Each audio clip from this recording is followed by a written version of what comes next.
YTN 뉴스라이더 시작합니다. 이재명 더불어민주당 대표를 흉기로 습격한 60대 피의자 김모 씨가 구속됐습니다. 경찰은 김 씨가 지난해부터 이 대표를 여러 차례 따라다닌 걸로 보고 정확한 동기를 조사하고 있습니다. 차상은 기자입니다.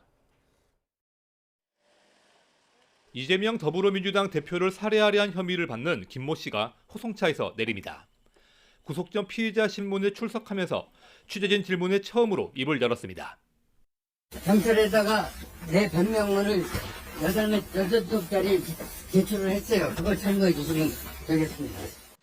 신문을 마치고 나서도 고개를 숙이거나 반성하는 듯한 모습은 보이지 않았습니다. 언제부터 범행 계획이겠습니까? 경찰에 신문한 거 그대로 했습니다. 피의자 김 씨에 대한 신문은 오후 2시에 시작돼 15분 만에 끝났습니다. 구속영장이 발부된 시각은 오후 4시 반쯤. 법원은 신문 시작 2시간 반 만에 신속한 결정을 내렸습니다. 범행 내용과 위험성, 중대성 등 모든 사정을 고려해 김 씨가 도주할 우려가 있다고 판단했습니다. 김 씨의 과거 행적과 계획범죄 정황도 추가로 드러났습니다. 지난해 6월부터 이재명 대표를 6차례 따라다녔다고 진술한 거로 알려졌는데 범행 전날 이 대표 봉하마을 방문 때도 나타난 거로 파악됐습니다. 또 이 대표가 다음 날 방문 예정이었던 양산 평산마을을 먼저 찾은 것도 범행 전 답사로 볼 수 있는 대목입니다. 경찰은 김 씨에게서 현수막 4점도 압수했는데 정치적인 내용이 포함된 것으로 전해졌습니다. 경찰은 범죄심리분석관을 투입해 전반적인 심리 상태를 조사하는 등 추가 수사를 진행한 뒤 조만간 범행 동기가 포함된 수사 결과를 발표할 계획입니다. YTN 차상입니다. 더불어민주당 이재명 대표가 피습 직후 부산대병원에서 서울대병원으로 이송된 배경을 두고 두 병원 사이의 설명이 엇갈리고 있습니다. 부산대병원 측이 요청으로 수술을 맡았다는 서울대병원 측의 발표에 대해 부산대병원뿐 아니라 지역 의료계도 나서 반발하고 있습니다. 김혜은 기자가 보도합니다. 서울대병원은 더불어민주당 이재명 대표 수술 이틀 뒤 치료 경과를 상세히 설명했습니다. 어려운 수술이라는 점을 강조하면서 부산대병원 측의 요청으로 이송이 결정됐다고 설명했습니다. 그 수술의 성공을 장담하기 어려운 상태이고요. 따라서 경험 많은 혈관외과 의사의 수술이 꼭 필요한 상황이었습니다. 그래서 우리는 부산대병원의 전원 요청을 받아들였고 이 같은 발표에 부산대병원 측은 즉각 반발했습니다. 부산대병원 측은 인력과 시설이 충분한데도 이 대표 측의 요청에 따라 이송하게 됐다고 밝힌 걸로 전해졌습니다. 이송 경위를 둘러싸고 두 병원 간의 진실 공방으로 번지는 모습입니다. 이송에 헬기가 동원된 것을 두고 의료계 일각에서 특혜가 아니냐는 비판도 나왔습니다. 대한전공의협의회 전 회장인 여한솔 속초의료원 응급의학과 과장은 SNS를 통해 일반인이라면 헬기를 태워줬겠느냐는 비판을 제기했습니다. 부산시 의사회도 성명을 통해 이 대표의 상태가 위중했다면 지역 상급 종합병원인 부산대병원에서 수술받아야 했고 그렇지 않았다면 헬기가 아닌 일반 운송편으로 전원했어야 마땅하다고 비판했습니다. 가족이 원한다고 해서 수도권의 상급 의료기관으로 이렇게 하는 거는 마치 서울에 있는 사람들이 부산에 와서 크게 다치면 모두 서울로 다 이송해야 되는 그런 결과를 낳는 거하고 똑같은 거죠. 민주당은 헬기 이송 과정에 대해 가족과 의료진 그리고 병원 간 협의를 거쳐 필요하다고 판단해 진행된 것이라며 특혜 의혹은 가짜뉴스라고 일축했습니다. YTN 김혜은입니다.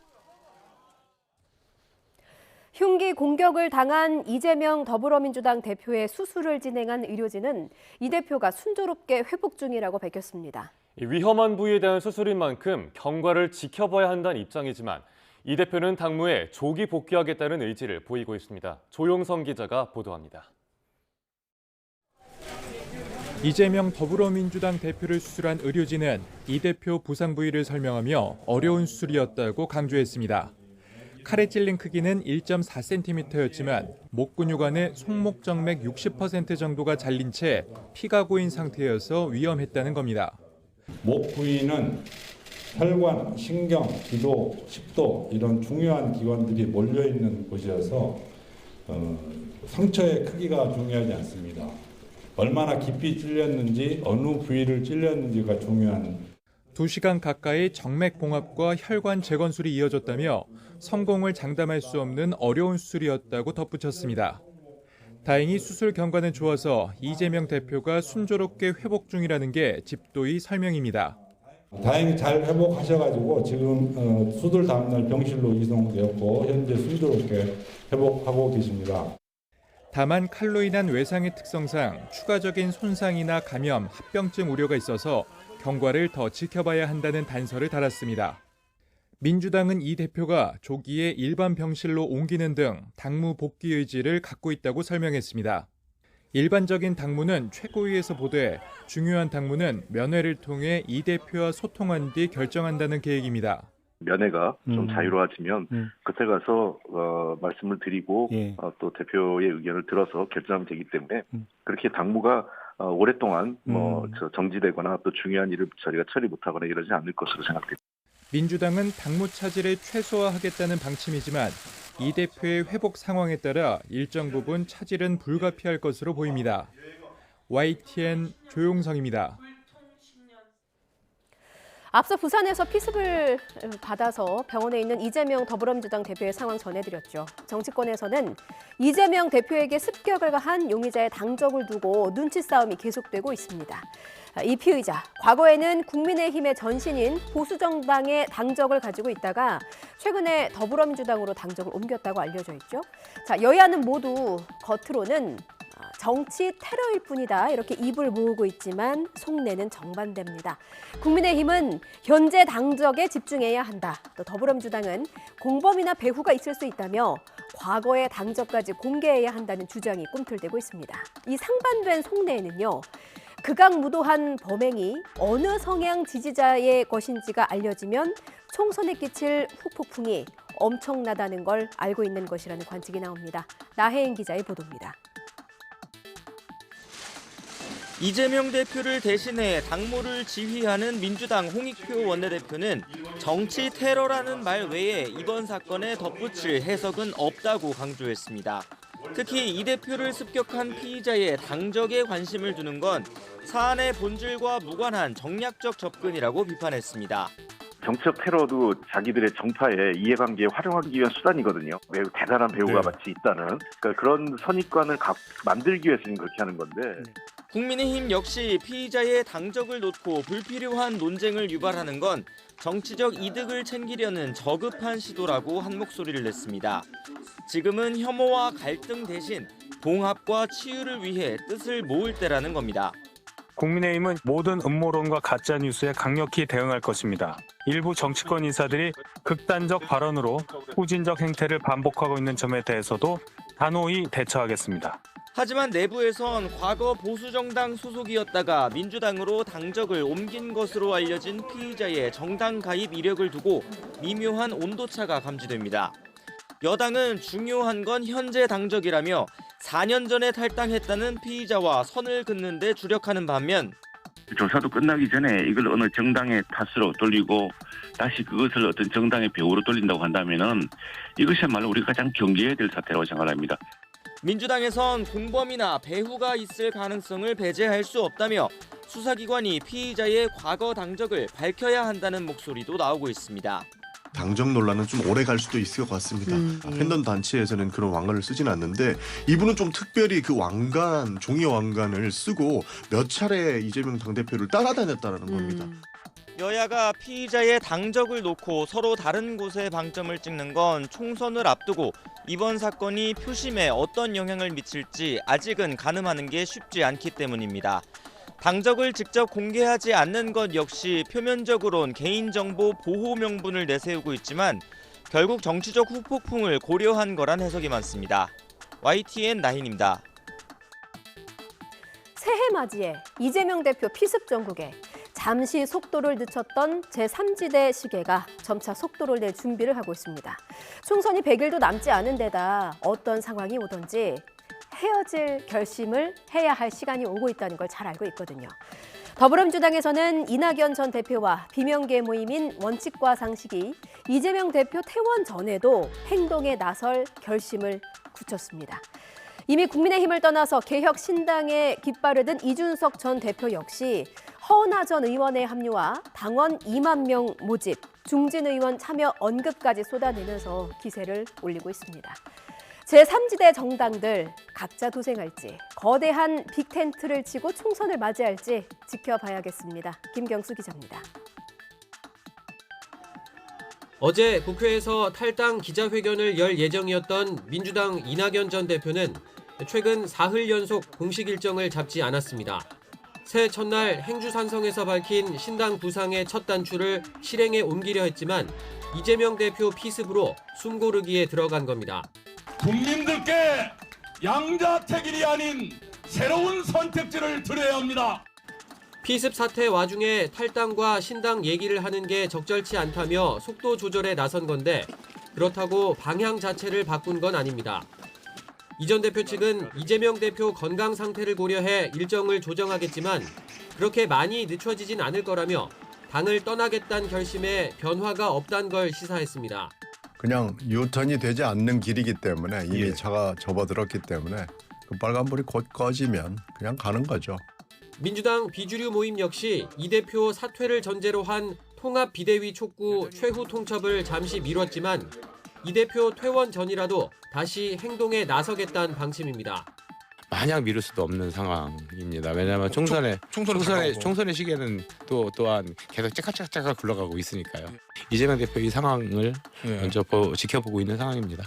하지만 친명 주류는 당대표가 테러로 다쳤는데 탈당 이야기를 하는 건 도리가 아니라며 이번 사건을 계기로 이 전 대표와 비주류 의원들이 대화 노력을 더 해야 한다고 압박했습니다. 당대표가 지금 테러를 당해갖고 입원한 상태이기 때문에 좀 위로 차원에서 좀 병문안 좀 하시면서 좀 허심탄회하게 전제 조건 없이 좀 대화를 나눴으면 하는 게 개인적인 바람입니다. 여권에서는 이준석 전 국민의힘 대표의 개혁신당이 창당 준비에 속도를 내고 있습니다. 이 전 대표는 하루 만에 당원 2만 명 이상을 확보했다며 종이원서 한 장 안 받고 중앙당 창당 기준을 넘은 전무후무한 시도일 거라고 자평했습니다. 개혁신당 측은 향후 합류가 기대되는 현역 의원 숫자가 늘고 있고 중진도 포함돼 있다고 주장하며 여론전을 강화하는 모습입니다. 흔들리는 분들이 많습니다. 사실 정부 여당에 있는 국민의힘 의원님들 입장에서는 아주 심각한 고민을 할 수밖에 없습니다. 사실 말씀으로 하신 분들은 10명은 넘습니다. 거대 양당 전직 대표들의 신당은 향후 다른 세력과의 연대 가능성까지 열어두고 있어서 총선 전 이른바 제3지대 빅텐트가 실현될지도 관심입니다. YTN 김경수입니다. 어제 광주를 찾았던 국민의힘 한동훈 비상대책위원장. 44년 전 5.18 광주 민주화 운동의 정신을 헌법 전문에 싣는 것을 찬성한다. 이렇게 말했습니다. 5.18 정신의 헌법 전문 수록 윤석열 대통령의 공약이기도 했는데요. 지난해 5월 광주를 찾았던 김기현 전 대표 역시 잘 살펴보겠다 이렇게 말했는데 그것보다는 더 진전된 발언으로 보입니다. 당 지지층의 반발이 있을 수는 있겠지만 중도층을 끌어안아서 외연을 확장하겠다는 분석이 나옵니다. 강민경 기자의 리포트 보시겠습니다. 취임 이후 처음으로 광주를 방문한 한동훈 위원장이 호남 민심 끌어안기에 나섰습니다. 5.18 민주묘역을 참배한 뒤 5월에 광주 정신을 헌법에 담는 문제를 꺼내든 겁니다. 민주주의를 지킨 5.18 정신은 헌법 정신과 정확히 일치한다며 전문 수록에 적극적으로 찬성한다고 강조했습니다. 우리 헌법 전문에 이 5.18 정신이 들어가면 우리 헌법이 훨씬 더 풍성해지고 선명해지고 더 자랑스러워질 것 같은데요. 그 입장이 명확합니다. 시기를 못 박진 않았지만 당 차원에서 잘 논의해보겠다며 추진 의사도 내비쳤는데 방안을 찾아보겠다던 김기현 전 대표 때보다 진전된 입장입니다. 윤석열 대통령의 대선 공약이기도 한 5.18 정신 헌법 수록을 위해서는 개헌이 필요합니다. 국회 재적의원 3분의 2 이상, 그리고 국민투표에서 절반 이상이 찬성표를 던져야 하는 만큼 야당의 협조와 국민 여론의 호응이 필수적입니다. 총선을 90여일 앞두고 당장 원포인트 개헌에 나서는 게 쉽지 않다는 의미이기도 합니다. 결국 한 위원장이 광주에서 5.18 정신을 높이 평가한 건 야당 지지세가 강한 곳에서 외연 확장 의지를 표명한 거란 해석이 우세합니다. 우리 당은 광주에서 호남에서 정말 당선되고 싶습니다. 우리 당의 승리이기 앞서서 이 나라 정치에 값을 매길 수 없을 정도의 대단한 승리가 될 것이기 때문입니다. 민주당 이재명 대표 피습 사건 이후 이루어진 한 위원장의 광주 방문에 경찰은 경호 인력을 대폭 늘려 투입했습니다. 주요 인사들에 대한 경호 강화 방침에 따른 겁니다. 절대로 있어서는 안 될 일이라며 이 대표 피습 사건을 강하게 규탄했던 한 위원장은 직접 병문안을 갈 가능성도 열어두고 있습니다. 이재명 대표 빨리 폐유가 돼서 외부인들 병문안을 받을 수 있는 때가 빨리 오기를 바랍니다. 그때까지 상황을 지켜보겠습니다. 본격적인 외연 확장에 나선 한동훈 비대위원장이 총선 전 중도층의 민심을 얼마나 끌어올 수 있을지 주목됩니다. YTN 강민경입니다. 5.18 광주 민주화 운동이 북한의 소행이었다. 일부 보수 지지층에서 꾸준히 나오고 있는 주장인데요. 광주에서 5.18 정신을 헌법에 수록하겠다고 말한 한동훈 위원장은 곧바로 구체적인 행동에 돌입했습니다. 한 위원장은 허식 인천시의회 의장에 대해 당윤리위원회의 심의를 받도록 지시했습니다. 국민의힘은 어제 허 의장 사안을 엄정하고 신속하게 대응하라는 한 위원장의 지시에 따라 조속히 윤리위원회를 열어서 논의하기로 했다고 밝혔습니다. 앞서 허 의장은 지난 2일 5.18은 DJ 세력과 북한이 주도한 내란이라거나 유공자 상당수가 관련 없는 인물이라는 등 민주화 운동을 헐뜯는 주장이 담긴 인쇄물을 시의원실에 배포해서 논란에 휩싸였습니다. 2021년 더불어민주당 전당대회 돈봉투 의혹의 정점인 송영길 전 대표가 구속 상태로 재판에 넘겨졌습니다. 검찰은 송 전 대표가 조직적 금권 선거의 최종 책임자임을 확인했다며 총선 일정과 관계없이 수소의원 수사에도 최선을 다하겠다고 밝혔습니다. 홍민기 기자의 보도입니다. 검찰이 돈봉투 의혹의 정점인 송영길 전 민주당 대표를 구속 기소했습니다. 지난해 4월 이성만 윤관석 의원 압수수색으로 돈봉투 수사를 본격화한 지 9달 만입니다. 송 전 대표는 당시 전당대회를 앞두고 사업가 등에게 불법 정치자금을 받아 모두 6,650만 원을 당내에 뿌린 혐의를 받습니다. 당시 살포된 9,400만 원 가운데 의원들에게 전달됐다는 돈봉투 20개, 6천만 원도 여기에 포함됐습니다. 또 외곽 후원 조직인 평화와 먹고 사는 문제 연구소를 통해 불법 정치자금 7억 6,300만 원을 받고 이 가운데 4천만 원은 사업가에게 로비 대가로 챙긴 혐의도 있습니다. 검찰은 송 전 대표가 전당대회 1년 전 당대표 출마를 결심하고 먹사연을 사실상 개인 후원 조직으로 삼기로 계획했다고 판단했습니다. 측근들을 조직 핵심에 앉힌 뒤 함께 기업인들을 만나 후원금 유치를 유도하고 기업 민원을 선거 공약으로 내세우는 등 송 전 대표가 7억여 원 수수에 적극적으로 관여했다는 겁니다. 아울러 전당대회 경선 캠프에 유입된 불법 자금을 모두 보고받고 돈봉투 살포를 최종 승인했다며 조직적으로 대규모 금권 선거를 벌였다고 강조했습니다. 반면 변호인을 통해 입장문을 낸 송 전 대표는 검찰권을 남용한 정권의 보복 수사라며 법원에서 무죄를 끌어내겠다고 반발했습니다. 송 전 대표는 지난달 구속된 뒤에도 검찰 조사에 응하지 않거나 진술 거부권을 행사했는데 검찰은 추가 조사의 실효성이 적다고 보고 결국 강제 구인 없이 송 전 대표를 재판에 넘겼습니다. 이런 가운데 검찰은 돈봉투를 받은 것으로 의심되는 현역 의원 소환 조사에도 더욱 박차를 가할 계획입니다. 지난달 민주당 허종식 의원을 불러 조사한 데 이어 무소속 이성만 의원도 비공개 소환에 11시간 가까이 조사했고 한 차례 압수수색한 민주당 임종성 의원과도 출석 일정을 조율하는 것으로 알려졌습니다. 잇따른 야당 의원 소환이 100일도 남지 않은 총선에 영향을 미치는 게 아니냐 지적에 검찰 관계자는 선거 일정을 고려하지 않고 사안을 신속히 규명하기 위해 최선을 다할 뿐이라고 일축했습니다. YTN 홍민기입니다. 새해에도 우편 집중국 직원들이 우편과 택배를 전달하기 위해서 구슬땀을 흘리고 있습니다. 지금은 물건을 차량에 싣는 작업이 한창이라고 하는데요. 설 대목이 한 달 앞으로 다가오면서 물량이 더 늘어날 걸로 예상됩니다.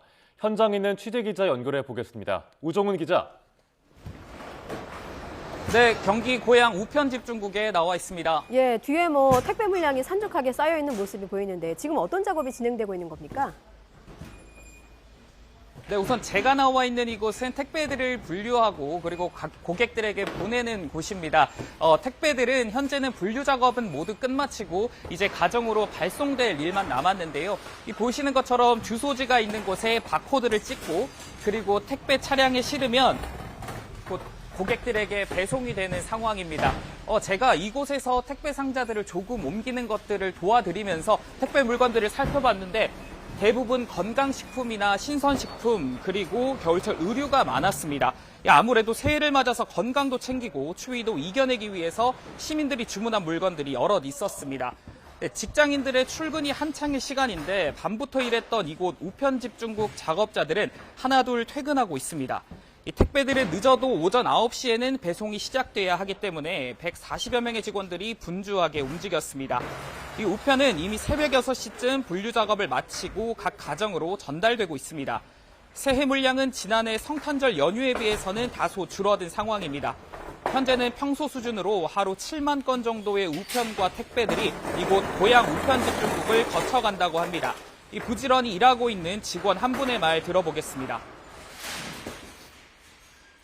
조금 힘들긴 하지만 저희가 구분한 우편물을 받는 고객님이 기뻐하실 것 같아서 즐거운 마음으로 임하고 있습니다.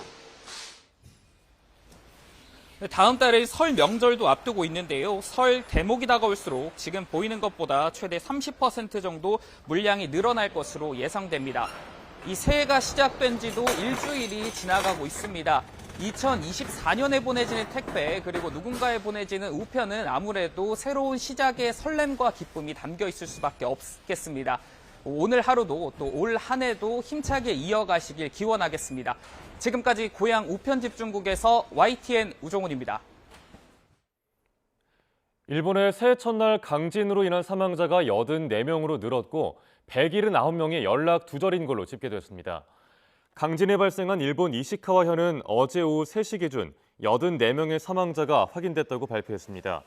이시카와현은 연락이 되지 않는 주민 179명의 이름과 연령, 주소 등 비교적 자세한 개인정보를 이례적으로 발표했습니다. 이번 지진으로 인한 부상자는 400명이 육박한 걸로 알려졌으며 일본 정부는 어제 낮 12시 기준 중상자가 29명이라고 전했습니다. 새해 첫날 일본을 강타한 지진의 아찔한 순간을 포착한 영상이 계속 올라오고 있습니다. 이번 지진의 충격과 함께 발생한 산사태로 집까지 쓸려 내려오는 긴박한 상황을 신웅진 기자가 보도합니다. やばい、こっち来いって。倒れてきとるって。崩れとる。水差し取れた。짐을 싸서 대피하던 일가족 앞에 믿을 수 없는 광경이 펼쳐집니다. 시커먼 흙더미가 파도처럼 밀려들면서 집까지 통째로 떠내려옵니다. 깔리지 않으려면 마을 아래쪽으로 피해야 합니다.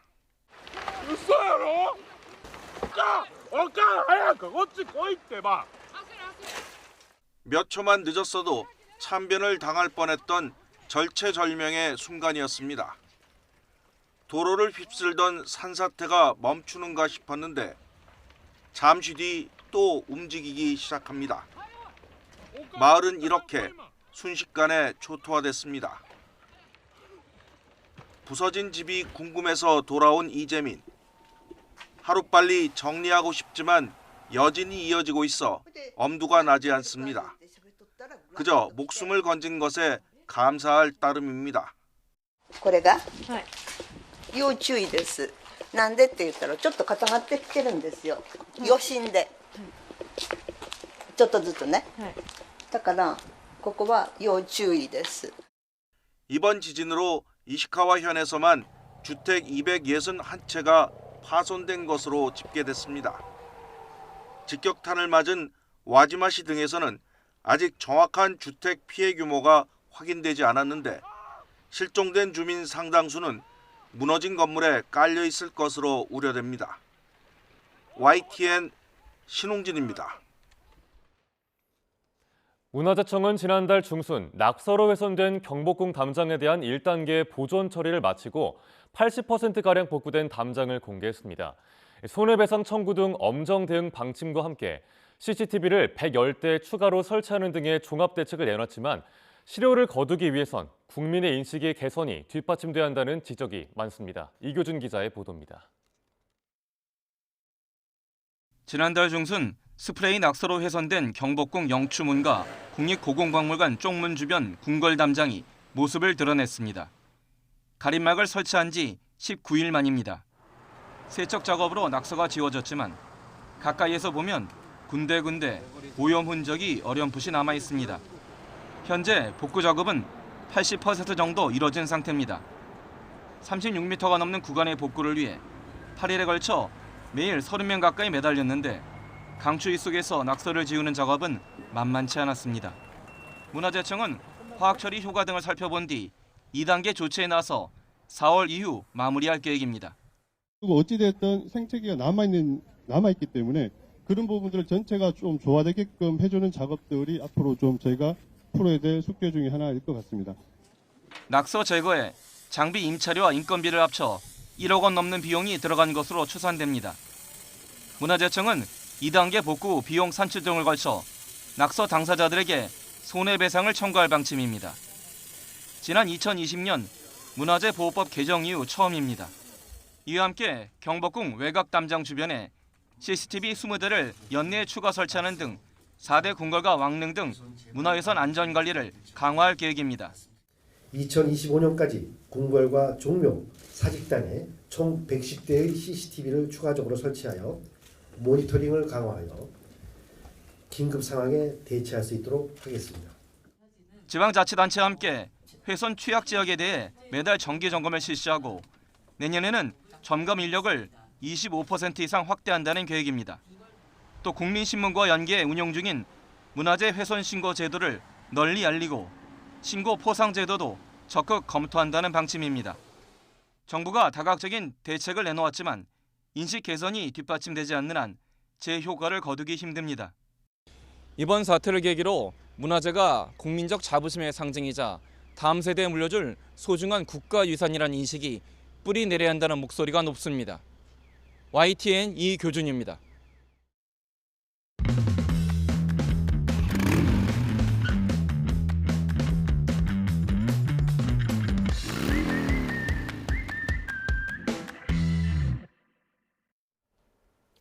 YTN 뉴스라이더 함께하고 계십니다.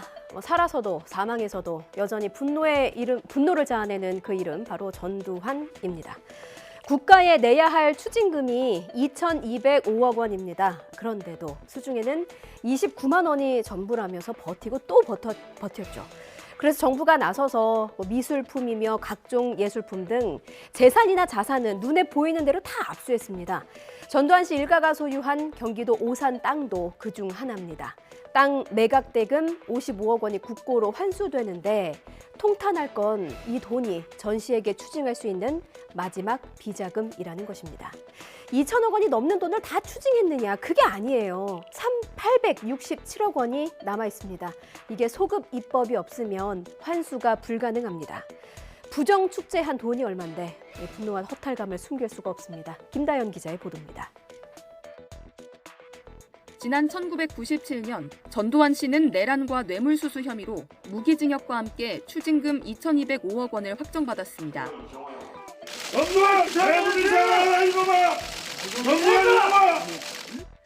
이때 전 씨 일가가 소유한 경기도 오산 땅 5필지를 압류해 4년 뒤 공매에 붙였고 땅값 75억 6천만 원이 추징금으로 배분됐습니다. 하지만 전 씨 일가 땅을 관리하던 신탁회사가 반발해 본격 소송전에 나서면서 법정 다툼으로 비화했습니다. 수년간의 공방 끝에 압류가 정당하다는 대법원 판결이 나와 두 필지목 20억 5천만 원이 먼저 국고로 귀속됐습니다. 다만 나머지 세 필지목 55억 원은 공매대금 배분을 취소해달란 신탁회사의 별도 소송으로 항소심까지 5년 가까이 더 소요됐습니다. 지난달 서울고등법원은 신탁회사가 불법재산이란 정황을 알면서도 전 씨 일가 부동산을 취득한 것으로 보인다고 판단했습니다. 이 돈은 국가가 전 씨에게 환수할 수 있는 사실상 마지막 추징금입니다. 현행법상 당사자가 사망하면 추징금 집행이 중단돼 2021년 숨진 전 씨에 대해 소급 입법이 이루어지지 않는 이상 영원히 미납으로 남게 됩니다. 1,000억 원 넘는 추징금과 고액 세금 언제 납부하실 겁니까? 한 말씀 해주세요. 네가 좀 해주라. 평범한 일상을 공포로 몰아넣었던 사건, 분당 서현역 무차별 흉기 난동으로 14명의 사상자를 낸 최원종입니다. 범행 당시 심신미약 상태였다는 정신감정 결과가 나왔습니다. 엄벌도 모자랄 판에 달가울 리 없는 소식입니다. 알려졌다시피 최원종은 범행 전에 인터넷으로 심신미약 감경이라는 단어를 검색하기도 했잖아요. 검찰은 이 같은 행동을 상기시키면서 전문가 소견은 참고사항일 뿐이다 이렇게 선을 그었습니다. 피해자 가족은 억장이 무너집니다. 유족은 법정에 섰습니다. 아내 이희남 씨를 잃은 남편은 전날이 결혼기념일이었다면서 눈물을 흘렸고요. 20살 김혜빈 양의 아버지는 혜빈 양이 입었던 대학 점퍼를 입고 나와서 눈물로 호소했습니다. 아직 사과도 받지 못했다. 사법부라도 위로를 좀 해달라. 부디 사형을 선고해달라. 유서연 기자입니다. 국립법무병원은 지난달 최원종이 범행 당시 조현병을 앓았다는 전제하에 심신미약이라는 소견을 전달했습니다. 또 망상에 의한 행동이 뚜렷하고 재범 위험성이 높아 치료 감호가 필요하다면서도 반사회적 성격 장애에는 해당하지 않는다고 판단했습니다. 이에 대해 검찰은 최원종이 범행 전 심신미약 감경을 미리 인터넷에 검색한 점 등을 미뤄볼 때 인정하기 어렵다면서 전문가 소견은 참고사항일 뿐이라고 강조했습니다. 이번 재판에서 처음으로 언론의 모습을 드러낸 최원종 부모 측은 감경을 위한 게 아니고 피해자들에게 사과 노력도 했다고 주장했습니다. 우리가 솔직히 말해서 감형을 위한 노력을 한다는 것 자체가 무의미하잖아요, 지금. 우리가 노력한다고 되는 게 아니에요, 감형은. 감형을 위한 노력이 되니 연락하지 마시라는 통보를 다 받았어요. 유족들은 장례식장 한 번 찾지 않은 최원종 측이 심신미약 감정 결과가 나온 재판에는 출석해 사과를 거론한다며 분노했습니다. 재판이 시작돼서 판결이 나오는 시점에서 이제 와서 사과한다는 거는 어불상설이고. 진짜 피해자들 너무 힘듭니다. 판결로 전환점이 좀 되면은 그나마 제 아내나 혜빈이나 그런 희생이 보람이 있지 않겠느냐. 오는 18일 열리는 다음 재판에서는 최원종에 대한 피고인 신문이 이루어질 예정입니다. 지난 2021년 5월 남양유업 홍원식 회장은 이렇게 허리를 깊숙이 숙였습니다. 기억하실 거예요. 이때 코로나 때문에 다들 얼마나 고생하던 때였습니까? 불가리스가 코로나19 억제에 효과가 있다. 이 황당한 발표로 국민 마음을 들었다 놨다. 주가가 치솟았다가 나락으로 떨어졌다가 아주 말도 아니었습니다. 비난이 거세게 일면서 결국 이렇게 대국민 사과까지 했었잖아요. 비단 불가리스만의 문제였나 싶습니다만은 아무튼 당시 허리만 숙였던 게 아니고요. 많은 걸 내려놓겠다 공언했습니다. 회장직에서 물러나겠다. 자식에게 회사 물려주지 않겠다. 그런데 앞뒤가 참 달랐습니다. 지분 넘기겠다더니 사상 초유의 매각 노쇼로 또 한 번 홍역을 치렀지요. 경영권 분쟁은 법정 다툼까지 갔는데 대법원의 판단은요. 약속대로 경영권 넘겨라 였습니다. 이로써 남양유업은 60년간 이어오던 오너 경영 체제에 마침표를 찍게 됐습니다. 부장원 기자입니다. 저는 남양유업 회장직에서 물러나겠습니다. 또한 자식에게도 경영권을 물려주지 않겠습니다. 논란 불식을 위해 자신과 가족의 지분 약 53%를 사모펀드 한행컴퍼니에 넘기겠다고 발표했지만 잔금을 치르기로 한 날 자취를 감추는 등 초유의 매각 노쇼 홍역을 치른 끝에 결국 계약 해지를 통보했습니다. 남양유업의 매각이 결국 무산됐습니다. 그러자 한행컴퍼니는 계약대로 주식을 넘기라고 소송을 냈고 대법원은 2년 4개월 만에 사모펀드 측 손을 들어줬습니다. 1, 2심은 구체적인 약속이 있었다고 볼 수 없다며 계약이 유효하다고 봤고 대법원 판단도 같았습니다. 홍 회장 측은 계약 과정에서 김현장 법률사무소가 홍 회장 일가와 사모펀드를 모두 자문한 게 위법하다고 주장했지만 역시 받아들여지지 않았습니다. 경영권 분쟁에서 최종 패소하면서 홍 회장 일가는 계약대로 주식을 매각해야 합니다. 이제 남양유업이 다 아시다시피 지금 어려움에 처해 있기 때문에 경영권 인수라든지 주식 인수에 좀 좀 협조를 해주셨으면 하는 바람입니다. 2013년 대리점 갑질부터 2021년 불가리스 사태까지 남양유업은 각종 불매 운동으로 영업이익이 꾸준히 줄어 지금도 적자 상태입니다. 일단 오너리스크란 장벽은 넘어섰지만 법적 분쟁과 지분 정리 과정이 남은 만큼 기업 정상화까진 적잖은 시간이 걸릴 전망입니다. 12년 전 울산에서 다방 주인이 살해당한 사건이 있었습니다. 목이 졸렸고 시신에는 설탕이 뿌려졌었습니다. 당시에 대규모 수사팀이 꾸려졌지만 용의자를 특정하지도 못했습니다. 그렇게 긴 시간 동안 오리무중이었던 범인. 당시 피해자의 손톱 밑에는 작은 단서 하나가 있었습니다. 저항하다가 가해자를 긁었을 것으로 추정되는 흔적, 조그마한 살점 하나였습니다. 그런데 지금 기술이 얼마나 좋아졌습니까? 포기하지 않았던 경찰은 DNA 증폭 기술을 활용해서 이 살점의 주인을 밝혀내고야 맙니다. 그리고 이렇게 검거에 성공했습니다. 검거 장면 함께 보시죠. 오태인 기자입니다.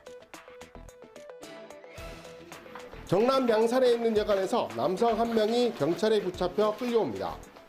울산에서 다방 여주인을 살해한 혐의로 검거된 50대 A씨입니다. A씨 범행은 2012년 1월로 거슬러 올라갑니다. 손님으로 다방에 들어가 여주인을 목졸라 살해하고 시신에 설탕까지 뿌렸습니다. 살해 동기는 성관계를 요구했지만 거부당한 것에 대한 불만이었습니다.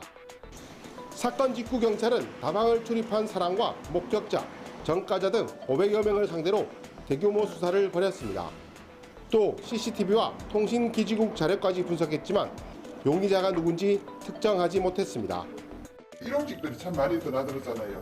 그러니까 여기에 뭐 수십 명이 그때 다 조사받으러 나가고 그랬으니까 조금 살균하다 해야 될까 조금 무섭고 좀 분위기가 좀 그랬지요.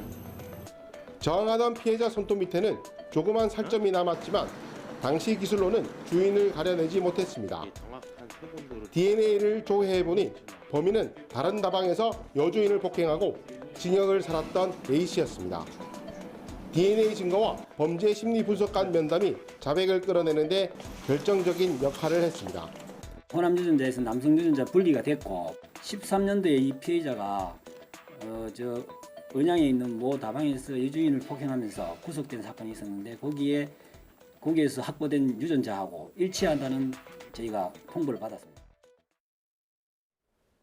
국내외 경제 이슈를 알게 쉽게 쏙쏙 배워보는 시간입니다. 금요일의 남자 홍기빈 글로벌 정치경제연구소장과 함께합니다. 어서 오세요. 네, 안녕하세요. 새해 들어서 처음 뵙습니다. 새해 복 많이 받으세요. 네, 새해 복 많이 받으십시오. 예, 저희가 이렇게 덕담만 주고받으면 참 좋겠는데 오늘 그렇게 기분 좋은 소식은 아닌 것 같아요. 지금 네. 저희 뒤에 그래프도 보이고 있는데 기울어져 있고 네. 밑에는 어르신들이 있고 그리고 아이 한 명이 있습니다. 오늘 짚어볼 소식이 바로 이거예요. 네. 저희가 새해 들어서 이제 뉴스 보면은 0시에 출생한 아기들 영상 저희가 항상 보내드리거든요. 근데 요즘에 아기 울음소리가 참 귀한데 이게 이어져서 입학하는 학생들 숫자에도 영향을 좀 미쳤습니다.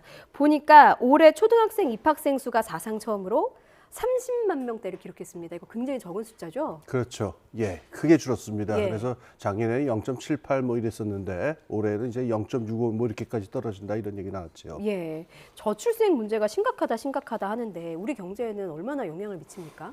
뭐 아주 고전적인 대답이 있습니다. 그 예. 250년 전에 그 아담 스미스라는 사람이 국부론이라는 책을 썼는데 거기에 보면은 나라의 부란 국민들이 어느 만큼 일을 잘하느냐 하고 국민들의 숫자가 어느 만큼 많으냐, 즉 인구가 어떻게 되느냐가 가장 중요한 요인이다 이렇게 나와요. 예. 현대경제학 얘기로 하자면 이제 잠재 성장률이라고 얘기를 하는데 인구가 1% 줄 때마다 그 성장률이 0.7%, 6% 이렇게 줄어든다. 이런 연구들이 있죠. 뭐 이런 숫자를 내지 않는다 하더라도 말할 것도 없이 그 경제 사이즈가 줄어들게 됩니다. 예.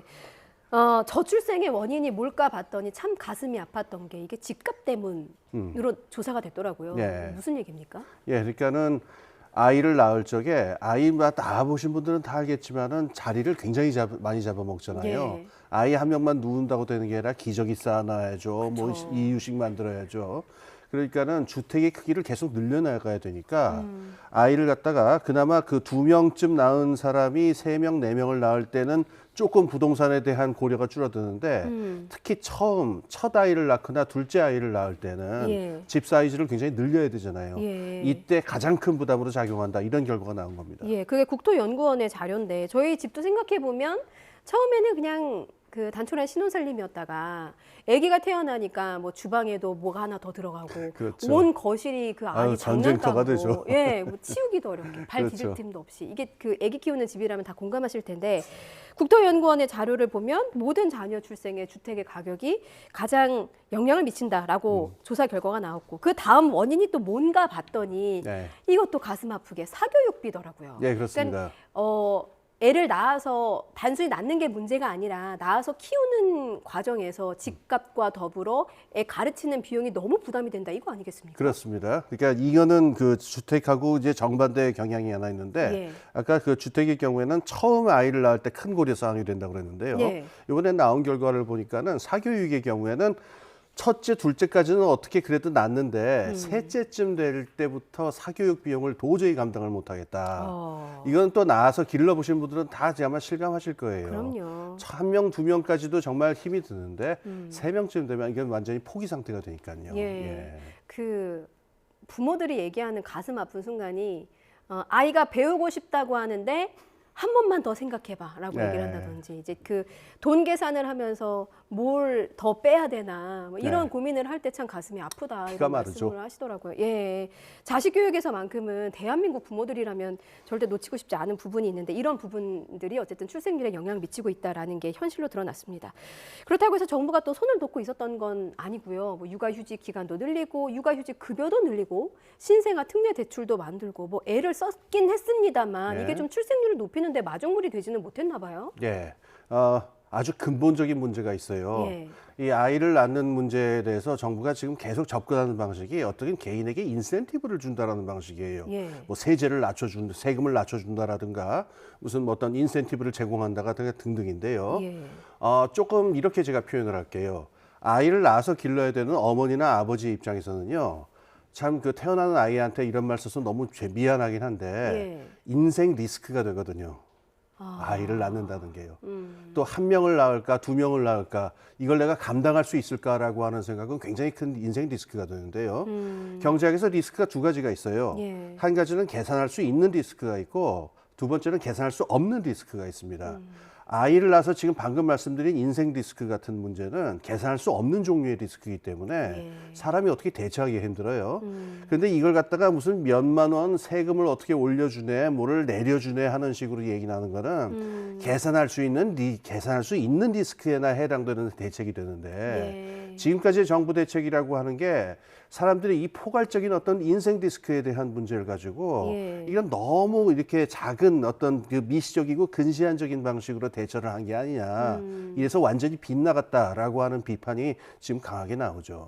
그 말씀하신 인생 리스크가 비단 우리 네. 부부만의 리스크가 아니라 아이를 낳으면 그 리스크가 아이에게 되물린다는 그렇습니다. 부분까지 생각을 하면 예. 그 아이를 안 낳는 게 아니라 못 낳는 게 아닌가? 예. 라는 생각도 좀 그렇습니다. 들어요. 예. 그런 부분에 있어서 정부가 좀 뼈아프게 받아들였으면 좋겠는데 이런 추세를 보니까 이게 우리나라만의 문제는 또 아니더라고요. 예. 다른 나라들을 보니까 중국, 일본, 대만 예. 저출생 문제가 심각합니다. 근데 예. 나라들 분포를 보면 동아시아란 예. 말이죠. 유독 이 동아시아에서 저출생 문제가 심각해지는 이유는 뭐라고 봐야 됩니까? 그렇습니다. 지금 OECD에서 발표한 것들을 보더라도요. 예. 지금 저출생이 특히 심한 부분이 다 동아시아에 몰려 있어요. 네. 싱가포르, 홍콩, 한국, 대만 등등.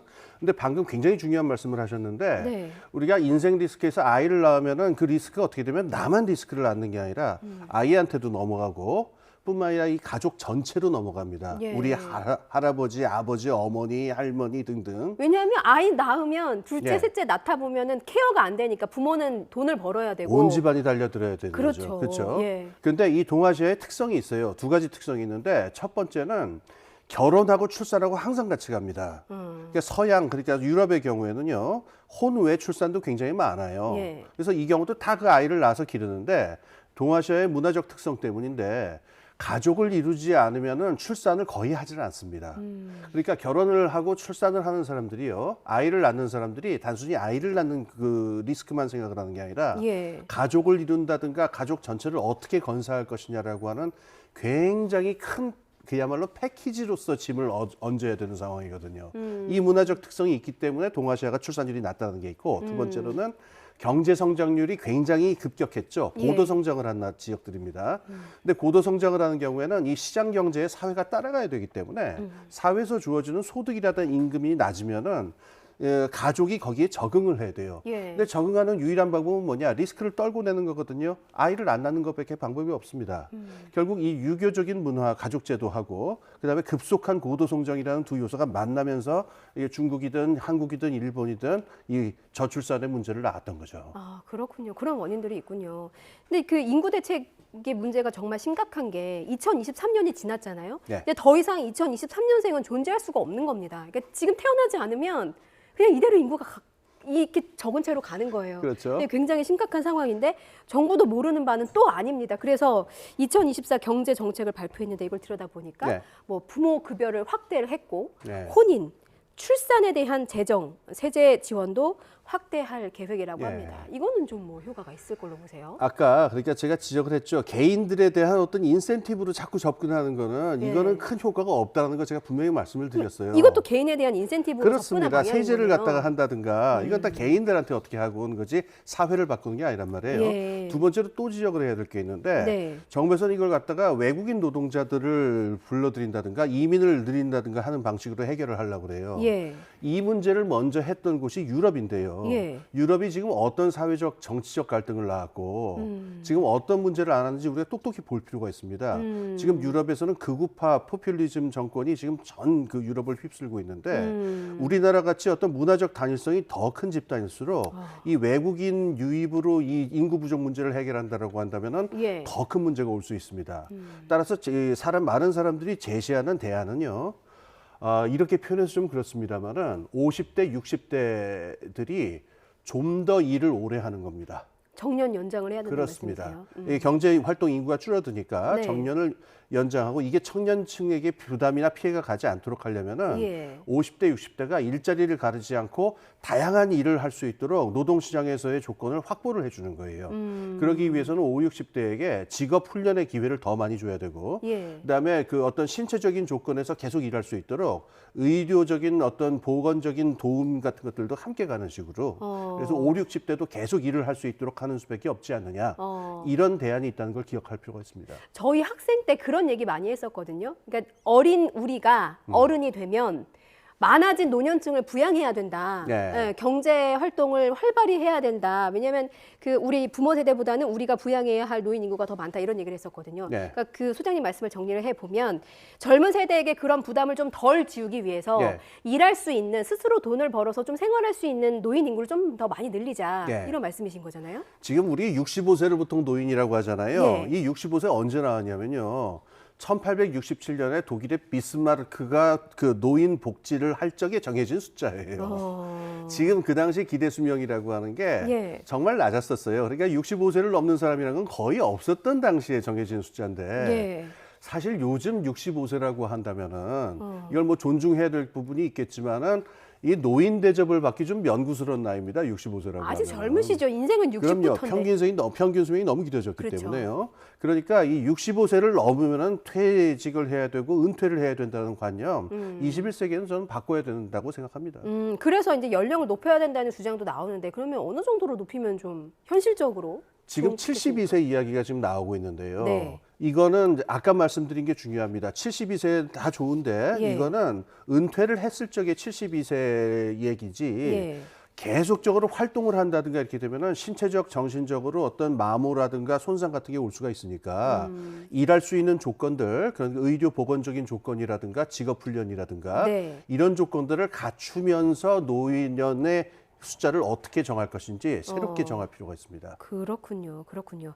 실제로 이제 그 통계를 보니까 60세 이상의 취업자가 경제 허리인 40대 취업자보다 많아지고 있다고 합니다. 그러면 지금 이 시기가 이 정년 연장 논의 그리고 노인이라고 부를 수 있는 기준 연령을 좀 상향하는 거에 대해서 논의에 착수할 적기라고 보시는 거예요? 지금 늦은 감이 있죠. 아, 늦었다. 이미 늦었군요. 예, 늦었습니다. 빨리 시작해야 됩니다. 하루라도 빨리 시작하는 예. 게 국가 경제에 도움이 된다라는 짧은 평이셨고, 연금제도 평가해 보겠습니다. 우리나라 연금 수준은 어때요?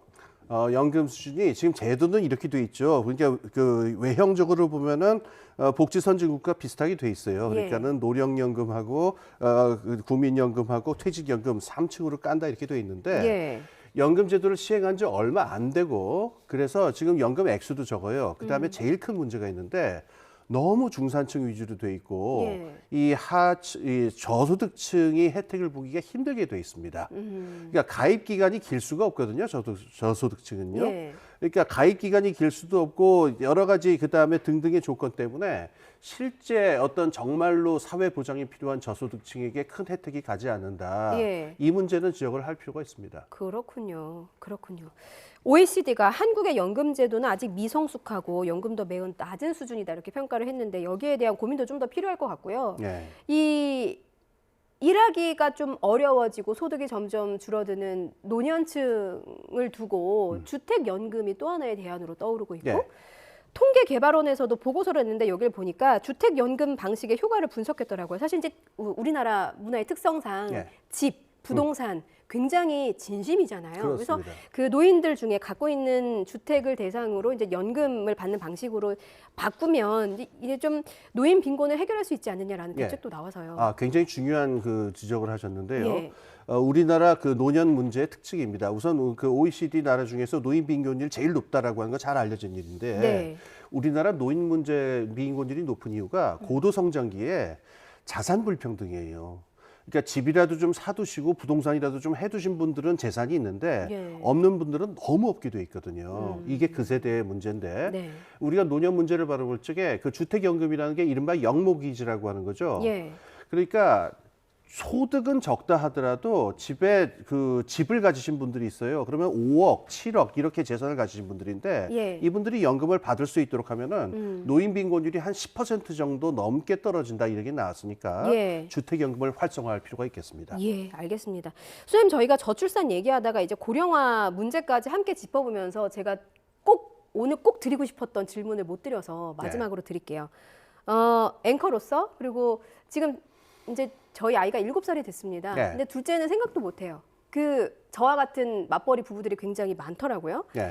소장님, 저희 저번에 저출산과 관련해서 대책을 나눌 때 스웨덴 사례를 언급하셨어요. 그러니까 지금까지 우리 정부가 내놓는 대책은 개인의 인센티브를 주는 방식이어서 이제 대책 접근 방법이 잘못됐다라고 짚어주셨는데 그렇다면 개인 말고 사회가 좀 제공할 수 있는 대책, 그중에서도 스웨덴 사례를 꼽아보면 남성에게 육아휴직을 의무화해서 출생률을 높였다라는 사례를 짚어주신 바가 있습니다. 우리나라도 뭔가 파격적인 대책이 필요하지 않느냐라는 생각이 드는데 수장님께서 좀 대책을 제시해 주신다면요? 좀 포괄적인 얘기지만은 이렇게 얘기하겠습니다. 아까 제가 인생 리스크라는 표현을 했죠. 근데 그 표현을 좀 다르게 얘기해 보겠습니다. 결국은 아이를 낳는 사람은 여성이 될 수밖에 없어요. 그러면은 여성들이 아이를 낳는 문제를 갖다가 나의 여성으로서의 좋은 삶의 일부로서 아주 기쁘게 받아들일 수 있도록 되어야 출산율은 올라갈 수밖에 없다라는 너무 자명한 얘기가 나옵니다. 그러면은 이거를 무슨 개인에게 얼마를 준다, 3만 원을 준다, 5만 원을 준다 이런 인센티브를 줄 것이 아니라 사회 전체가 여성의 좋은 삶이란 무엇이냐에 대해서 고민을 해야 돼요. 그리고 여성의 좋은 삶 안에서 출산이란 어떤 의미가 있느냐라고 하는 포괄적인 문제를 두고서 함께 달려들어야 되는데 지금 말씀하신 스웨덴의 그 남성 육아휴직 의무제 같은 게 전형적입니다. 왜 육아라고 하는 거를 여성들이 뒤집어 써야 되느냐. 더 이상 이럴 수 없다. 이거는 남성들 사회 전체가 함께 달려들겠다라고 얘기하게 되면은 여성들도 육아라고 하는 것이 꼭 나만 이렇게 혼자 감당해야 되는 리스크가 아니다. 이렇게 되면은 출산에 대한 생각이 달라지고 출산에서 오는 기쁨과 인생의 기쁨을 완전히 새로운 시각으로 볼 수 있게 되거든요. 몇만 원을 쓰고 몇만 원을 준다 이런 문제가 아니고 사회 전체의 성원과 구조 전체가 여성의 좋은 삶과 출산과 육아란 무엇이냐에 대해서 완전히 새로운 관점을 가지고 새롭게 크게 제도를 다시 짤 필요가 있다. 이렇게 볼 수가 있겠죠. 예, 저는 개인적으로 맘충, 노키즈 이런 단어들이 좀 사라졌으면 좋겠습니다. 한 아이를 키우려면 온 마을이 필요하다는 속담도 있잖아요. 그렇습니다. 그만큼 아이를 바라보는 우리 사회의 시선이 좀 더 관대해졌으면 하는 그런 바람을 갖고 오늘 주제 여기서 마무리해 보겠습니다. 지금까지 홍기빈 글로벌 정치경제연구소장과 함께했습니다. 잘 들었습니다. 네, 감사합니다.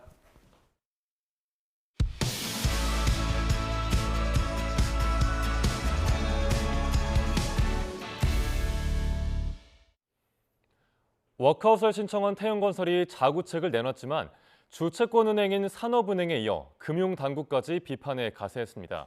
태영이 아닌 오너 일가를 위한 남의 뼈를 깎는 자구책이란 전방의 압박에 태영 측은 400억 원대 사재 출연 규모를 공개했습니다. 보도에 이형원 기자입니다.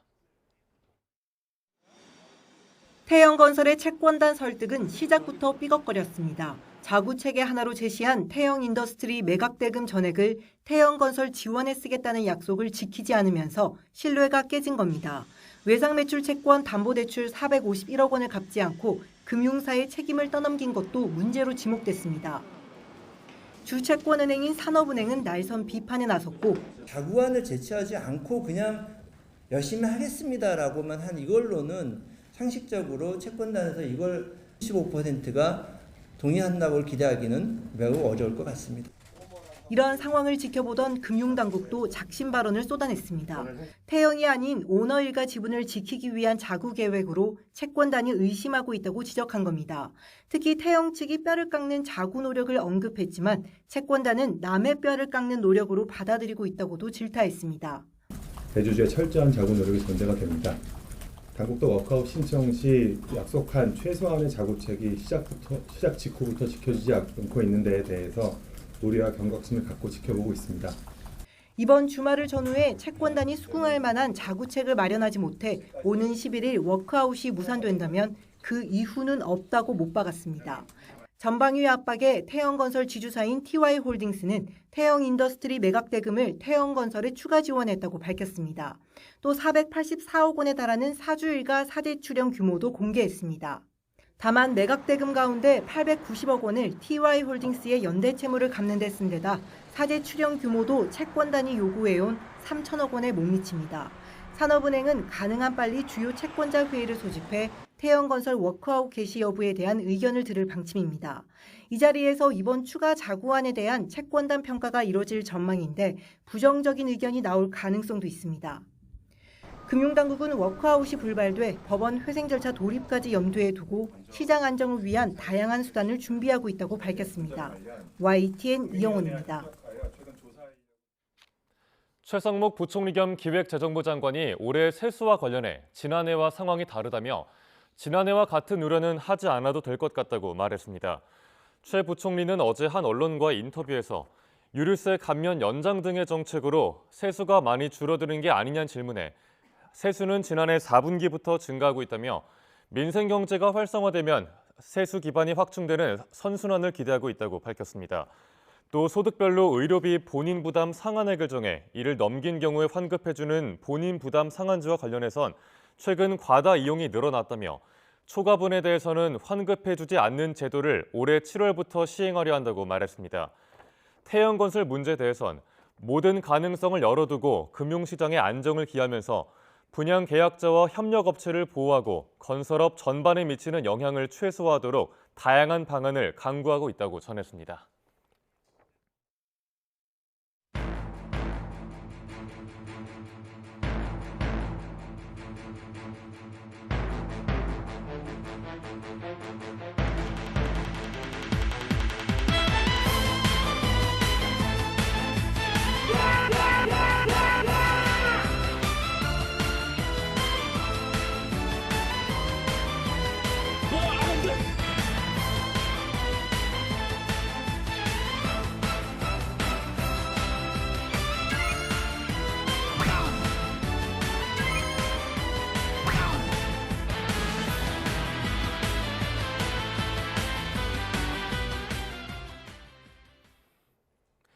매년 겨울철마다 찾아오는 불청객이 있습니다. 바로 노로바이러스인데요. 이 노로바이러스의 모든 것, 오늘 뉴스라이더에서 을지대병원 가정의학과 오한진 교수와 함께 자세히 알아보겠습니다. 네, 교수님 어서 오세요. 네, 안녕하셨어요? 네, 한 2주 만에 뵙습니다. 네. 새해 복 많이 받으십시오. 복 많이 받으십시오. 네, 오늘 주제가 노로바이러스인데 네. 이게 매년 겨울철마다 노로바이러스에 걸렸다는 사람이 나오면 정말 극심한 고통을 호소하잖아요. 네, 네. 근데 이게 실제로 환자 수가 뭐 많이 늘고 있다는 얘기도 있고 또 식중독이면 보통 여름에 걸릴 거라고 생각을 하는데 이렇게 겨울에 걸리는 이유도 좀 궁금합니다. 그러게요. 네. 원래 식중독균은 여름같이 온도가 높을 때 주로 이제 활동을 많이 합니다. 네. 하지만 이 노로바이러스는 온도가 낮아지는 영하로 내려갈수록 더 활동이 많아지는 그런 바이러스거든요. 예. 그러다 보니까 우리나라에서도 보통 11월부터 4월 사이에 환자가 가장 많습니다. 질병청에서 이야기한 그 자료가 있는데요. 11월 마지막 주에 91명의 환자가 발생을 했는데 네. 12월 4주 뒤 12월 마지막 주에는 211명이죠. 201명으로 예. 4주 만에 2.34배 정도의 환자 수가 늘어났다라고 이제 확인이 되고 있거든요. 네네. 이렇게 많이 늘어난 이유는 바로 이 노로바이러스라는 것 때문입니다. 예. 이 노로바이러스를 생각하지 않고 그냥 식중독이라고 생각하다 보면 왜 여름이 아니고 겨울에 생길까 이런 네. 이야기 할 수 있고 또 겨울에는 음식이 잘 상하지 않기 때문에 좀 관심도 좀 덜하죠. 그러다 예. 보니까 이런 일들이 많이 생기게 되고 요즘에 좀 주의해야 됩니다. 특히 아이들이 좀 문제가 많습니다. 네. 근데 아이들이 특히 조금 더 노로바이러스에 취약한 이유가 있나요?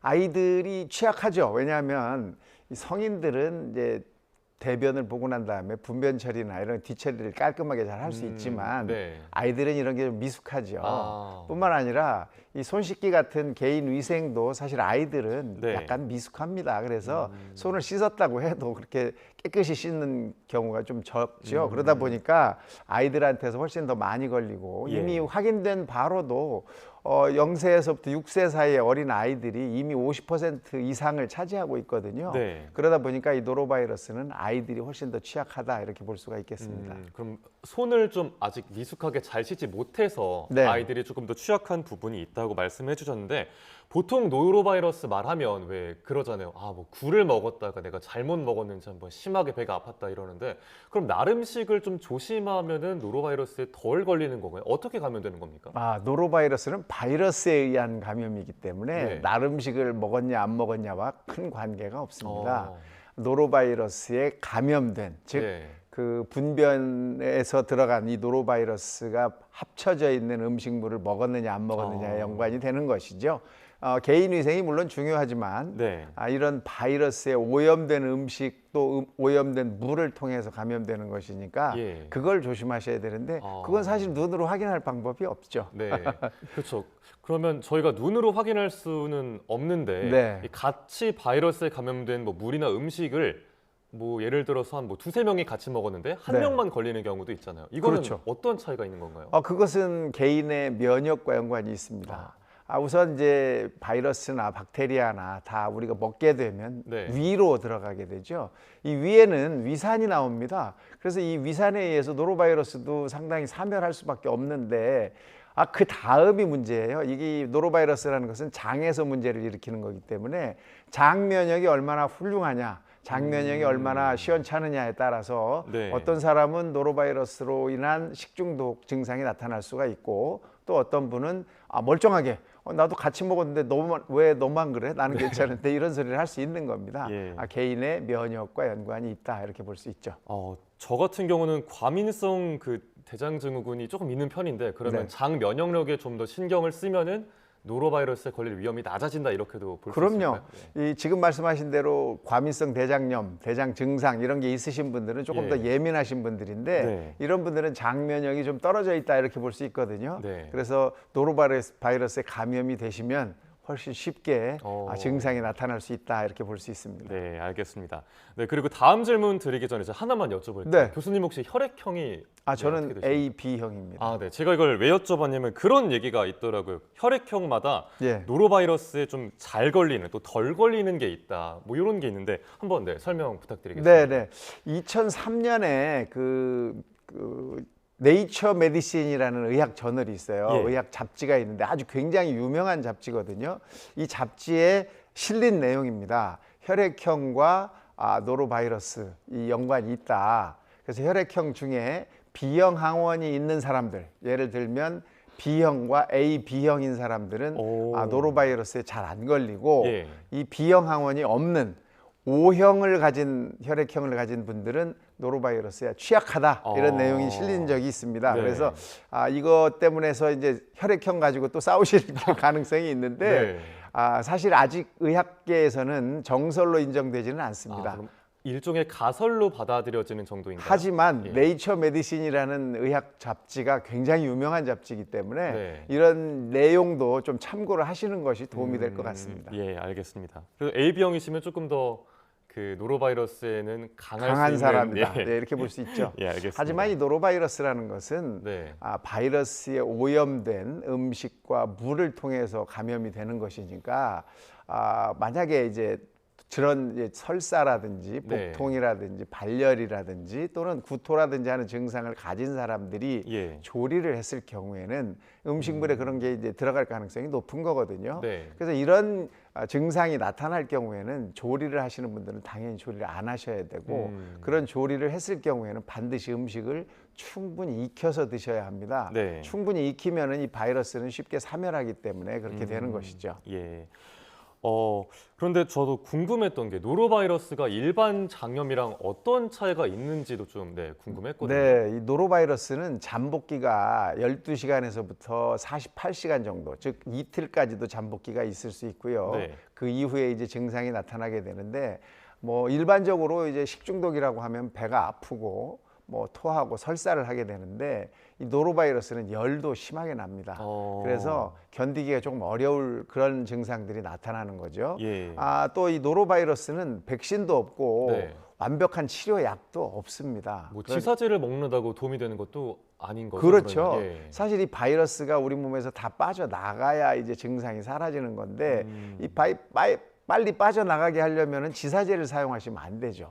장 운동을 그대로 놔둬야지 네. 장 운동을 천천히 갈 수 있게 하면은 사실 바이러스가 빨리 나갈 수가 없거든요. 그러네요. 그러니까 이런 약제를 써서 더 좋아지기보다는 시간이 더 오래 갈 수가 있으니까 이때는 그냥 증상을 조금 대증요법을 하시면서 예. 증상이 사라지기를 기다리고 특히 탈수가 되지 않을 정도로 네. 물 흡수에 신경 쓰시면서 좀 지내시는 게 중요합니다. 그럼 병원에 가서 뭐 링거로 수액을 맞는 정도는 좀 도움이 되나요? 도움이 될 수 있죠. 탈수가 돼 있을 경우에는 우리가 이제 수분 섭취가 적은 거 아니겠습니까? 예. 이럴 때는 링거를 맞아서 수분을 충분히 보충하는 것은 도움이 됩니다. 네. 그리고 또 노로바이러스의 이 특징 중에 하나가 감염력이 매우 강하다는 거잖아요. 네. 앞서 저희 뭐 영상에서도 나왔습니다만 네. 이게 변기에서 그 튀어나오는 물방울을 통해서도 감염이 될 수 있다. 뭐 이런 얘기가 또 있더라고요. 네, 그렇습니다. 미국의 볼더 콜로라도 대학 연구팀들이 이제 확인해가지고 말하는 건데요. 예. 사실 변기라는 게 요즘에 이제 내리면 와류가 생기면서 밑으로 내려가지 않습니까? 네. 그러다 보니까 이 와류에 의해서 분변에서 비말이 약 1.5m까지 올라오는 거로 되어 있습니다. 그럼 거의 방 천장까지 올라간다고. 1.5m면 예. 키가 1m 50cm면 그만큼까지 올라온다는 얘기잖아요. 네. 그 다음에는 이제 이 분변의 비말이 공기 중으로 퍼져나가는 거로 되어 있기 때문에 반드시 변기는 뚜껑을 닫고 내리도록 하는 것이 옳을 것 같고요. 예. 이 다음에는 이제 뭐 사실 10개의 바이러스만 있어도 이 노로바이러스 감염이 된다고 하니까 굉장히 주의가 필요합니다. 예, 그러면 뭐 아이를 키우는 집도 그렇고 뭐 혼자 사시는 분들이고 뭐 모든 분들이 일단 그 변기 뚜껑을 닫는 습관을 들이는 게 좋겠네요. 그건 무조건입니다. 네. 뭐 바이러스뿐 아니라 다른 것들도 분변 비말이 올라갈 수 있는 거니까 예. 이건 반드시 뚜껑을 닫으셔야 합니다. 예, 알겠습니다. 그리고 노로바이러스를 최대한 피할 수 있는 방법 몇 가지만 간단하게 소개해 주시겠습니까? 가장 중요한 것은 이 바이러스이기 때문에 이 가열을 하면 죽게 됩니다. 사멸하게 됩니다. 그러니까 모든 음식물, 물은 반드시 100도 이상에서 1분 이상 끓여서 드시기를 권하고요. 네. 또 흐르는 물에 손을 잘 씻는 개인 위생도 굉장히 중요합니다. 뿐만 아니라 이 노로바이러스 증상이 있으신 분들, 이런 분들은 반드시 조리를 한다든지 하는 데에서 피하셔야 되고요. 예. 음식을 드실 때에도 익혀서 드신다는 것을 꼭 기억하시면 좋겠습니다. 네. 그리고 이제 마지막으로 요즘 또 유행하고 있는 증상 다른 거 하나 얘기 여쭤볼게요. 네네. 독감으로 요즘 고생했던 분들이 엄청 제 주변에도 많았거든요. 근데 이게 A형이랑 B형 독감이 있는데 이게 뭐 동시에 유행한다 이런 얘기도 있습니다. 그렇습니다. 지금 질병청에서 확인한 바에 의하면 A형 2가지 종류와 네. B형이 한꺼번에 유행을 하고 있습니다. 3종류가 유행을 하고 있는 거거든요. 그러다 보니까 독감에 걸렸다가 다시 나았다가 또 걸렸다가 할 수가 있습니다. 왜냐하면 네. 형이 다른 거에는 뭐 면역성이 없는 거기 때문에 지금은 A형 2가지, B형 예. 1가지가 동시에 유행하니까 네. 여러 번 걸릴 수 있다는 사실도 반드시 알아두실 필요가 있고요. 네. 그러다 보니까 지금이라도 예방접종을 하시는 것이 훨씬 도움이 됩니다. 네. 아직 안 하신 분들 반드시 예방접종 하시면 좋겠습니다. 그 이제 같은 A형이라고 해도 또다시 A형 독감에 걸릴 수 있다는 게 좀 되게 흥미로운데 그 유형에 대해서 다시 한번 좀 짚어주시겠습니까? 독감은 A형, B형, C형이 있는데 예. C형은 사람의 감염이 안 되고 네. B형은 좀 약한 증상을 나타냅니다. 네. A형은 H와 N이라는 항원에 의해서 종류가 구별이 되는데요. 네. 지금 현재 유행하고 있는 것은 H1N1, H1N1, 또 하나는 H3N2 이 네. 2가지 형태의 A형 바이러스가 유행을 하고 있습니다. 예. 그러니까 하나 걸리더라도 또 걸릴 수 있다는 사실 잊지 마시고 예. 예방접종 하시면 좋겠습니다. 네, 뭐 지금 방송 보고 계시는 분들 꼭 독감 예방 접종 기억하시면 좋을 것 같습니다. 네. 마지막으로 이게 새해 소망으로 건강 기원하는 분들 뭐 교수님도 네. 그러실 거고 저도 포함해서 그런데 네. 그 뭐니 해도 건강 최고라는 말 뭐 저도 한 해 갈수록 실감을 하는 것 같습니다. 맞습니다. 마지막으로 네. 올 한 해 건강하게 보내기 위해서 뭐 월별로 좀 기억해두면 좋을 것들 짚어주신다면요. 네. 우선 이제 건강을 위해서는 3가지 먼저 하셔야 되는데 첫 번째가 뭐냐 하면 적절한 체중을 유지하시는 겁니다. 네. 두 번째는 금연하시는 거고 예. 마지막으로는 이제 지금 중요하죠. 네, 말씀 중에 죄송합니다. 한덕수 총리 주재로 열리는 국무회의가 지금 시작이 됐다는 소식이 들어와 있습니다. 네, 정부가 김건희 여사 주가 조작 의혹과 대장동 50억 클럽 의혹 규명을 위한 특별검사 임명 법안, 이른바 쌍특검법을 의결하기 위해서 조금 전에 임시 국무회의를 열었습니다. 윤석열 대통령이 즉각 거부권을 행사할 거라고 의지를 밝힌 대로 정부는 재요구안을 안건으로 올렸습니다. 한덕수의 국무총리 모두 발언 들어보겠습니다. 참으로 안타깝고 유감스럽게 생각합니다. 특별검사는 정치적 중립성이 생명입니다. 지금까지 실시된 특검이 모두 여야 합의를 거쳐 추진된 것도 다수당의 전횡을 막기 위한 것입니다. 하지만 이번 두 특검 법안은 여야 간 충분한 협의 없이 야당이 일방적으로 강행 처리하면서 특별검사 추천 권한도 야당에게만 독점적으로 부여하였습니다. 이러한 배경에서 임명될 특별검사에게 정치적 중립과 공정한 수사를 기대하기는 어렵습니다. 특히 50억 클럽 특검 법안의 경우 친야 성향의 특검을 통해 한창 진행 중인 검찰 수사를 회방하여 오히려 실체적 진실 규명과는 거리가 먼 결과를 가지고 올 수도 있습니다. 특히나 이번 특검 기간은 선거 기간과 겹쳐 있고 선거일 당일까지도 수시로 수사 상황에 대한 브리핑을 가능하도록 하여 선거에 직접적인 영향을 미치는 심각한 정치적 중립성 훼손 논란도 야기하고 있습니다. 특별검사는 헌법상 삼권 분립 원칙에도 불구하고 예외적으로 도입하는 제도입니다.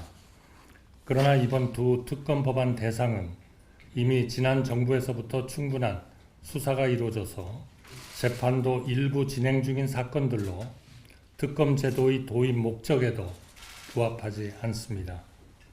뿐만 아니라 재판 중인 사람들을 이중수사, 과잉수사, 중복수사를 받도록 하여 인권이 침해되고 형사상 적법 절차가 형해화될 우려가 있습니다.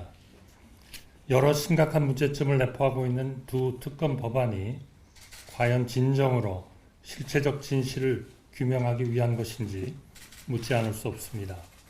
두 법률안이 시행된다면 오히려 공명선거에 영향을 미쳐 국민의 소중한 참정권 행사를 방해하고 국정의 혼란만 야기할 수 있습니다. 정부는 헌법상 가치와 법치주의를 수호해야 할 의무가 있고 국정 운영에 책임이 있습니다. 이러한 문제의식을 바탕으로 오늘 국무회의에서는 국무위원님들과 함께 두 특검 법안에 대해 국회에서 재논의를 요구하는 안건을 심의하겠습니다. 감사합니다.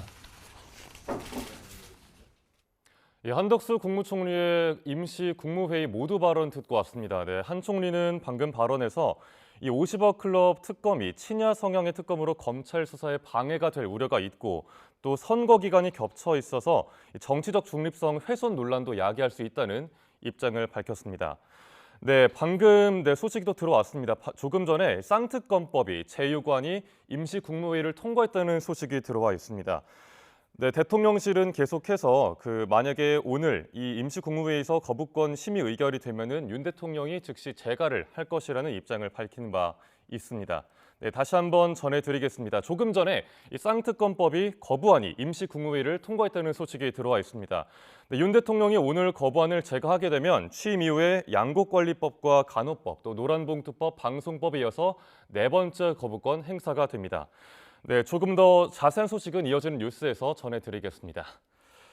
네, 출연 이어가도록 하겠습니다. 조금 전에 매년 이제 새해 소망으로 건강을 기원하시는 분들이 많고 그래서 매 월마다 좀 기억하면 좋을 건강 팁들에 대해서 짚어주시면 좋을 것 같습니다. 근데 봄에는 이제 호흡기 질환이 유행을 하기 때문에 예. 봄에는 이제 호흡기 질환에 유의를 좀 하시면 좋을 것 같고요. 마스크라든지 이런 것들을 잘 하시면 좋겠고 네. 여름에는 이제 온열 질환이 아주 굉장히 극성을 부리지 않습니까? 또 예. 식중독도 이때 많이 나오거든요. 그래서 두 가지 질환에 대해서 조금 주의가 필요하겠고 가을이 되면 이제 뭐 벌레라든지 바이러스에 의한 열성 질환이 유행을 합니다. 그래서 이 열나는 질환 때문에 목숨을 잃는 분들도 많아서 이런 것들에 좀 주의가 필요하고 겨울이 되면 이제 한냉 질환에 또 유의가 필요합니다. 그래서 저희 저번에 이야기 나눴었던 맞습니다. 내용이네요. 네. 그래서 이런 이제 계절별로 유행하는 질환에 대해서 좀 유의하시면서 건강 잘 지키시면 좋겠습니다. 네, 지금 그래픽으로 나가고 있는 내용들 잘 기억하셔서 올 한 해 건강한 한 해 보내시면 좋겠습니다.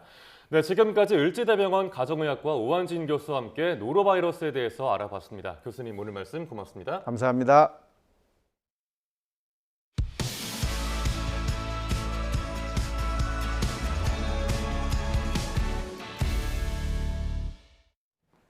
YTN 뉴스라이더 함께하고 계십니다. 정부가 올해 경제정책 방향을 발표했습니다. 물가 안정을 위해서 총력을 다해 상반기에 2%대로 낮추고 R&D 투자에 대한 세액 공제율을 높여서 투자를 촉진하기로 했습니다. 오인석 기자의 보도입니다. 정부는 상반기 중으로 물가를 2%대로 낮추는 것을 목표로 잡았습니다. 이를 위해 먼저 중앙과 지방 공공요금을 상반기에 동결 기조로 유지하기로 했습니다.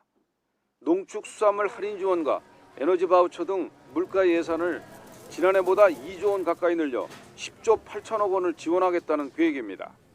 과일 가격 안정을 위해 바나나와 망고, 자몽 등의 관세 면제와 인하를 통해 상반기 중 30만 톤을 공급합니다. 서민 취약계층에 대한 주거 지원도 강화합니다. 다세대 다가구 주택 임차인 보호를 위해 임차인이 주택 매입 시 1년 한시로 취득세를 감면해주고 등록 임대사업자가 LH에 주택 양도를 허용하기로 했습니다. 교육, 의료, 금융 등 핵심 생계비 경감 노력과 함께 서민, 취약계층 주거 지원을 한층 강화하겠습니다. 소상공인 자영업자에 대해서는 전기료, 이자 비용, 부가세 부담을 덜어주는 소상공인 응원 3대 패키지를 시행하겠습니다. 부진한 내수 활성화 정책도 내놨습니다.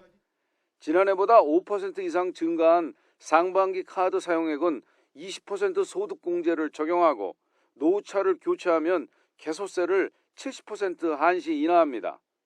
경제 회복의 견인차인 수출 지원을 위해 역대 최대인 355조 원의 무역금융을 공급하고 방산기술을 신성장 원천 기술로 지정합니다. 투자 반등을 위한 세제 지원으로 R&D 투자 세액 공제율도 올해 한시 상향합니다. 투자 증가분에 대한 세액 공제율이 대기업은 35%로 중소기업은 최대 60%까지 높아집니다. 또 역대 최대인 52조 원 규모의 시설 투자 자금을 공급하고 SOC 사업 등을 중심으로 상반기에만 65%의 재정을 조기 집행합니다. 정부는 수출을 중심으로 경기가 회복되면서 올해 경제 성장률은 2.2%, 경상수지 흑자는 500억 달러가 될 것으로 전망했습니다. YTN 오인석입니다. 새해 첫 주 전국 17개 시도의 아파트 매매가가 일제히 내리며 6주째 내림세를 이어갔습니다. 부동산 시장에 대한 불확실성이 확산하면서 전세가는 24주째 상승 기조를 이어갔습니다. 보도에 이승윤 기자입니다. 새해 첫째 주 전국 아파트 매매가는 한 주 전보다 0.05% 하락했습니다. 6주 연속 내림세를 이어갔는데 하락폭도 한 주 전보다 0.01%포인트 확대됐습니다.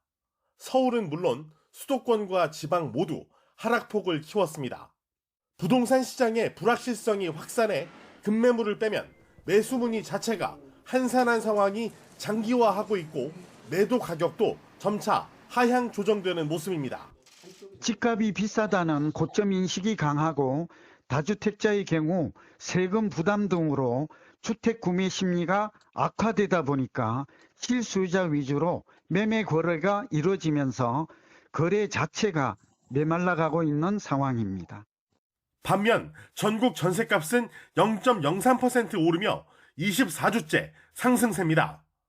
서울은 한 주 전보다 상승폭이 살짝 줄었지만 수도권은 전주에 상승폭을 유지했고 지방은 지난주에 이어 보합세였습니다. 이런 가운데 올해 1분기 주택 수요가 둔화하고 공급 물량이 급감해 주택시장의 복합 불황이 고착화할 것이란 우려가 제기됐습니다. 고금리가 지속하며 시장 심리는 위축돼 주택 거래는 지난 2018년에서 2019년 정상 수준 대비 60%에도 미치지 못하는 실적. 건설 원가 상승과 PF 위험 확대도 공급 위축 요인으로 꼽힙니다. 대한건설정책연구원은 올해 수도권 아파트 가격을 기준으로 1분기에 매매는 1% 내외, 전세는 2% 내외의 보합세를 예상했습니다. 전문가들은 건설 물량 감소가 본격화할 것이라며 정부의 사회 간접 자본 투자 확대 등 적극적인 정책 지원이 시급하다고 조언했습니다. YTN 이승윤입니다. 통일부가 개성공단의 관리와 운영을 담당하는 산하기관인 개성공단 지구지원재단을 해산하기로 했습니다. 현재 개성공단 상황 등을 고려한 조치인데 이에 따라서 재단은 지난 2007년에 설립된 지 약 16년 만에 문을 닫게 됐습니다. 최두희 기자가 보도합니다.